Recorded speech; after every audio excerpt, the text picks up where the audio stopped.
اهلا بيكم في فيديو جديد من فيديوهاتنا. النهاردة هنعمل وصفة سهلة وبسيطة ومختلفة، وكمان هتعمل معاكي كمية كويسة. النهاردة بنتكلم عن الكبد والقوانص. نبدأ بسم الله. معايا كيلو من الكبد والقوانص، غسلته كويس ونقعته في المحلول بتاع الغسيل وشطفته حلو، نضفتها كويس. ادي القوانص اهي، بس سايبه فيها نسبه من الدهون اللي فيها علشان هسوي، بدل ما احط زيت او سمنه خارجيه هسوي في الايه، في الدهون بتاعه الكبد والقوانص. هنشوف مع بعض هنعمل ازاي. وبرده القلوب اهي فتحتها ونضفتها كويس. هنقطعها وهنشوف الطريقه في الفيديو. تابعوني في الفيديو للاخر علشان تشوفوا الطريقه الجديده لعمايل الكبد والقوانص. هنجيب القوانص الاول وهنقطعها. قطعيها بالحجم والشكل اللي انت حباه. انا بقطعها كده 4 قطع.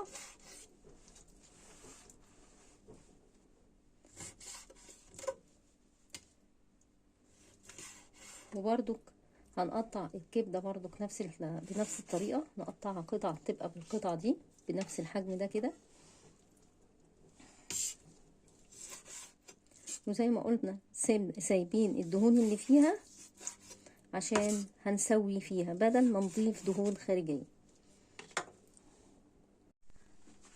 هنا سخنت الحله وهبتدي الكبد والقوانص اديتها شطفه كمان بعد ما قطعتها اهي بقى بالحجم ده، ونسبه الدهون فيها هبتدي احطها كده.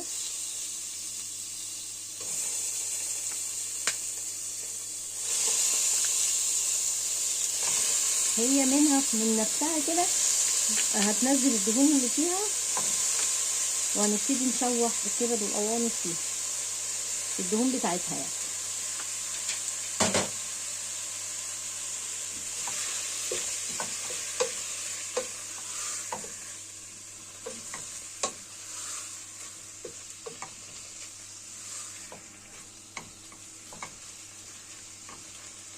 ببقى معليه النار علشان الميه اللي فيها مش عايزاها تنزل كلها مره واحده، علشان انا عايزه الدهون اللي فيها هي اللي تنزل السوائل بتاعتها يعني الدهن اللي فيه يسيح، يعني زي ما احنا ما شايفين كده ابتدت ايه اهي اهي.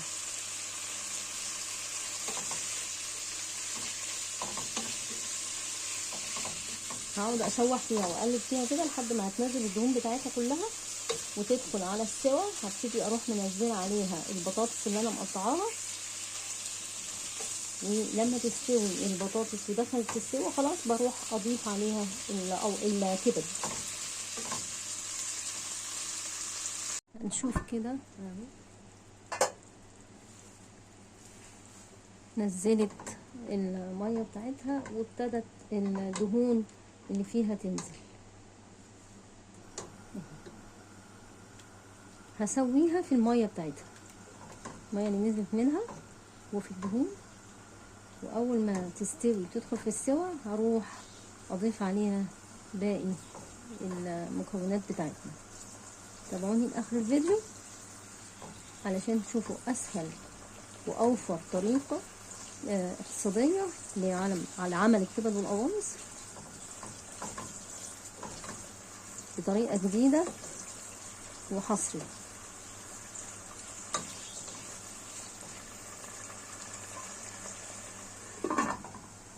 هسيبها بقى تاخد وتدي مع نفسها لحد ما تستوي. نشوف ايه الاخبار دلوقتي. زي ما انتم شايفين كده يا بنات اهي، هي دي الدهون اللي نزلت منها. بدل ما تحتاجي انك تحطي سمنه او زيت من خارجي يعني، لا انا بحب اشوحها منها في نفسها كده تنزل الدهون بتاعتها. ودي دهون يعني دهون طبيعيه، مش دهون مهدرجه وصناعيه والكلام ده، لا دي دهون طبيعيه، دهون صحيه. هشوفها كده لو استوت تمام هكمل بقيه الطبخه، لو ما استوتش بحط لها شويه ميه صغيرين تكمل سوا. نبص كده عليها كده تمام.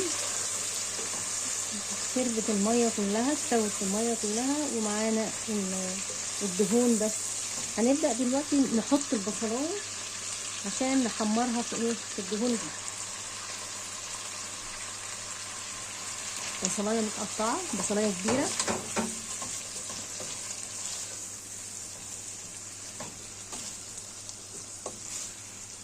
هنبدأ نحمر البصلاية مع القوانص.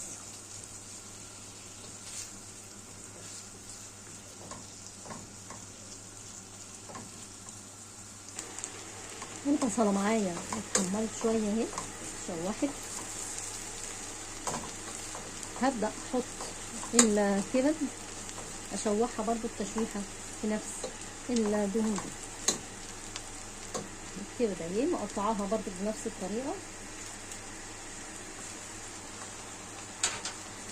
هشوحها مع البصلة والقوانص.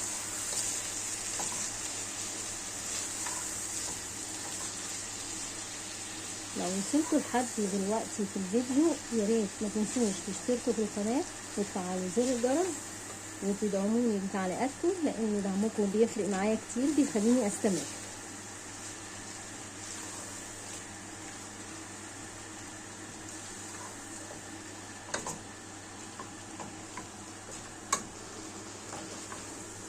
كده الكبد خدت تشويحة. هبدأ بقى اروح منزله معايا بطاطسايه متقطعه، بطاطسايه كبيره، هي كانت بطاطسايه كبيره الصراحه، او بطاطسايتين متوسطين، بقطعهم برضو مكعبات بالشكل ده.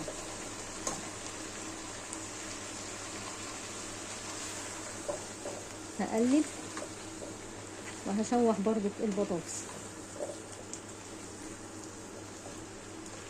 انا بزودها شويه ميه، يعني يبقى فيها شويه ميه حلوين كده، لان الولاد بيحبوا ياكلوها بالرز.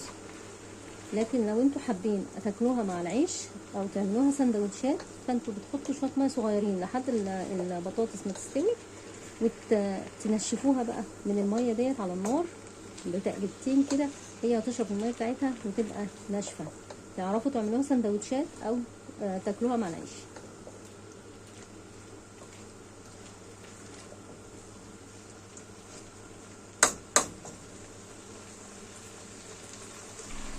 هبتدي ابهرها بقى. معايا فلفل اسود، بابريكا، وكاري. الكاري بيخليها في حته تانية، وطبعا الملح.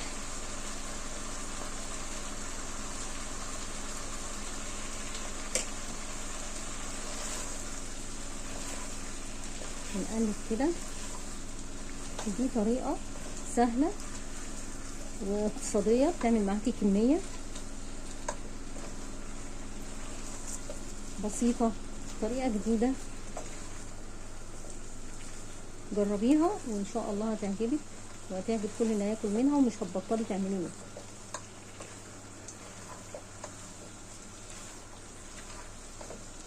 انا هزودها شويه ميه تستوي، تاخد غلوتين في بالميه ديت وتستوي، وهسيبها بقى في شويه ميه كده، لان انا زي ما قلت لكم ان الولاد عندي بيحبوا ياكلوها على الرز.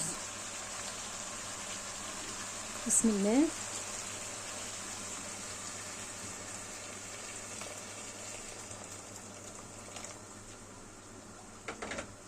حلو قوي كده، هي في الميه دي كويسه. البطاطس تستوي وخلاص كده. حابه تحطي عليها معلقه صلصه مفيش مشكله، بس هي حلوه قوي كده. انا بديكوا الفكره وانتوا بقى ابدعوا. هنسيبها تاخد الغلوتين وبعد كده نقدمها. يا ريت تشتركوا في القناة وتفعلوا زر الجرس عشان يوصل لكم كل جديد وسهل من وصفاتنا. ويا ريت تدعمونا، لان دعمكم لينا بيفرق معانا كتير وبيخلينا نستمر. شكرا ليكم وشكرا لمتابعتكم.